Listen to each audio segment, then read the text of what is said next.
nesse espaço. Você era puxado, logo que você entrava calouro, né? As facções tentavam te puxar, todo mundo queria te pegar, né?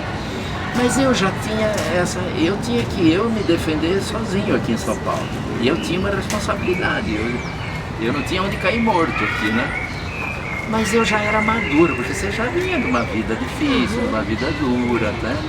E dependendo do emprego, do que se ganhava e tal. Então eu não entrava muito, né? Eu tinha uma visão bastante crítica deles, né? Eu via que era uma molecada sonhadora, filhos de boas famílias, né? De famílias ricas, era um pessoal que não matutava muito, né? E eu via, eu estava analisando, eu estava percebendo a movimentação repressiva e tal, e eu falei, essa molecada vai penar, né?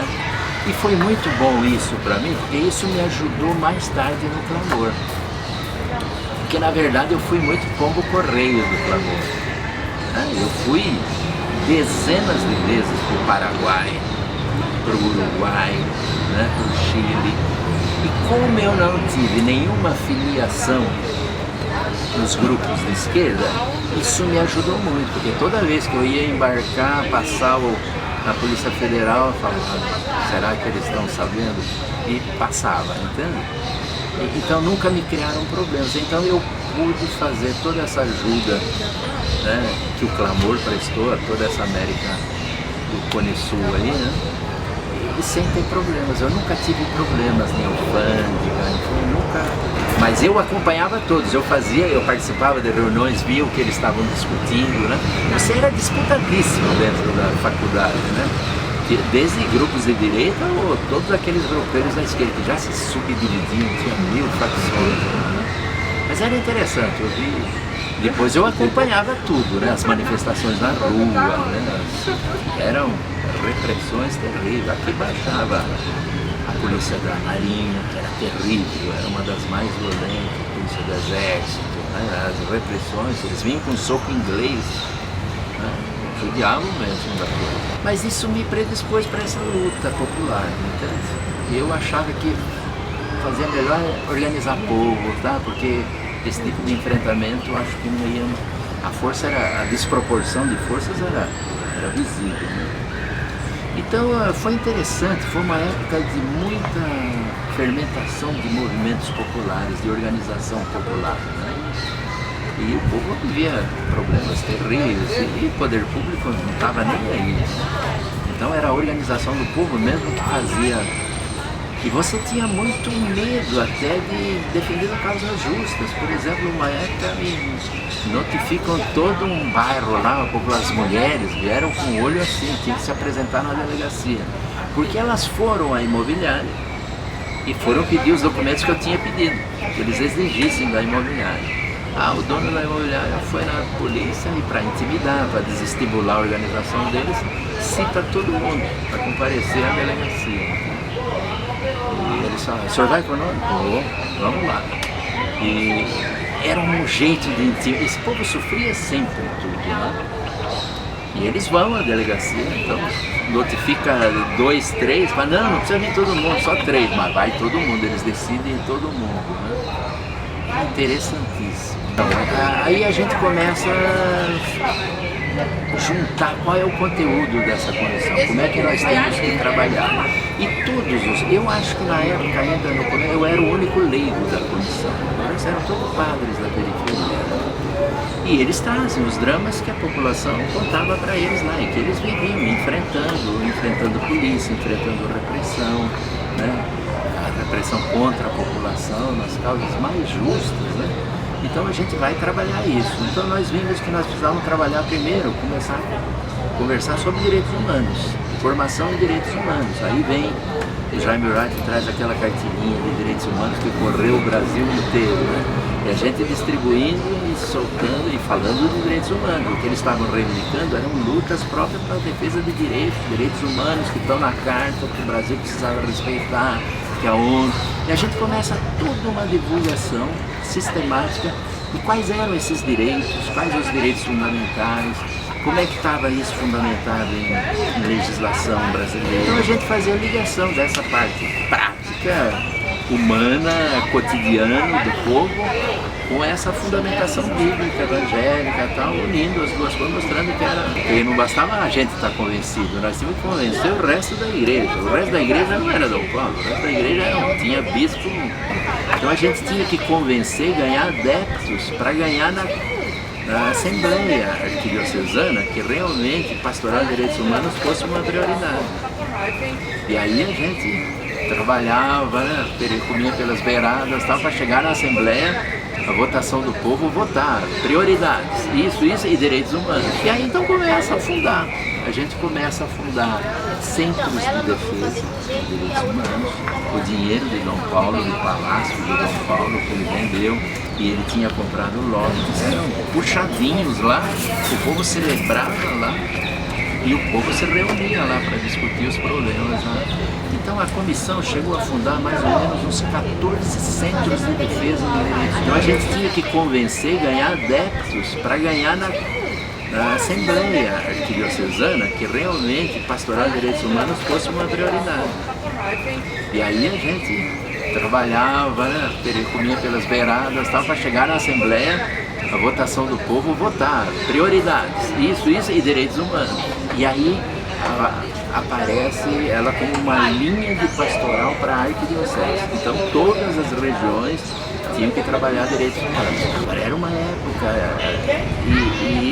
o Dom Paulo é muito chamado porque desapareciam pessoas, desapareciam corpos, todo mundo ia cúrias, pedir socorro, pedir ajuda, né? E então Dom Paulo é puxado por todas essas coisas e ele organiza tudo, né? Como a primeira impressão que eu tenho quando eu vejo ele com todos aqueles intelectuais estudando, dando sugestões sobre a cidade, como é que era, ele encomenda uma pesquisa sobre a cidade. Aí que ele vai montar um plano arquidiocesano de pastoral. Ele vai em cima da realidade, vai conhecer primeiro para propor as soluções. E aí eu vejo como ele é um grande articulador, como ele tinha uma habilidade incrível para chamar as pessoas e para fazer todo mundo trabalhar no sentido só, né? É um grande articulador. Tem a Comissão de Justiça e Paz, você vê, são os grandes juristas, Dalmo Dallari, Hélio Bicudo, Mário Simas, toda essa turma, né? O Comparato. Ele falou, porque nós temos muitos presos políticos. Vocês faziam uma ponte com a Comissão de Justiça e Paz? Mas esses presos, eles vêm de organizações que já tinham uma certa articulação, organização. Eles mesmos arrumam advogados, tal. Enfim, demora um pouco, demora menos, mas logo vai estar todo mundo na rua, solto, e vão continuar a vida deles. Mas esse povão vai continuar apanhando da polícia, vai continuar tendo os direitos negados, nós precisamos organizar esse povo. Então essa Comissão de Direitos Humanos é para fazer esse trabalho junto à população. A Justiça e Paz ela ficava nesse nível, sabe? Isso facilitava a interlocução do Dom Paulo com os juízes, com os tribunais, que era tudo gente da Lara, Hélio Bicudo, toda a turma. Facilitava, né? Ele tinha muitas informações do andamento dos processos. Depois começam também as formações de partidos políticos, né? Então os partidos começavam a ir na periferia, para arrebanhar povo, né? Então o que a gente faz? Vamos dar formação política também. Então a comissão elaborava subsídios, né? Elaboramos uma cartilha para discutir partido, qual é a função de um partido, como é que deve ser um partido, como é que ele deve trabalhar com o povo, como é que é, tal. Os vários tipos de partidos, tal, né? E aí a gente começa a lançar essas cartilhas e começa uma discussão de política na periferia, tal. Saiu uma cartilha que rodou aí o país, depois foi criticada também, isso, né? Mas funcionou bastante. E também o trabalho da comissão foi ela que possibilita o anteparo, e aí é outra sabedoria do Dom Paulo, o clamor. Porque o Dom Paulo ele vem, um dia eu era coordenador da comissão nessa época, gente, aí aparece a Jan o Jaime Wright, do Grial, e vem noticiar, ó, tem refugiado pedindo ajuda para nós fomos conversar com alguns, tal. O Dom Paulo aparece nessa reunião à noite, ordinária da nossa Comissão de Direitos Humanos, ele fala assim, olha, esse pessoal, ele apresenta os três lá, fala, olha, eles estão com uma causa importantíssima, que eu acho que a comissão também deve apoiar, e eles não podem ficar sozinhos na chuva, nós temos que dar um caráter de legalidade a eles. Então ele oficializa o Clamor como um anexo, né, um departamento da Comissão Arquidiocesana de Direitos Humanos. Eu fiquei com uma inveja danada, porque eu queria trabalhar, mas eu tinha que tocar a comissão aqui. Depois eu vou parar no Clamor, né? Quando que você vai trabalhar? Menina, a data pra mim é uma desgraça. Mas eu viajei muito, eu fazia já muitas missões pro Clamor, né? Mas o senhor entra como, Fábio? Eles me chamam, tem uma hora que o Clamor precisa aumentar. Tinha muita mão de obra, muito pequena, era um fluxo contínuo de gente, né? A comissão também, ela da matriz dela é o Centro Santo Dias, aí acontece a morte do Santo Dias.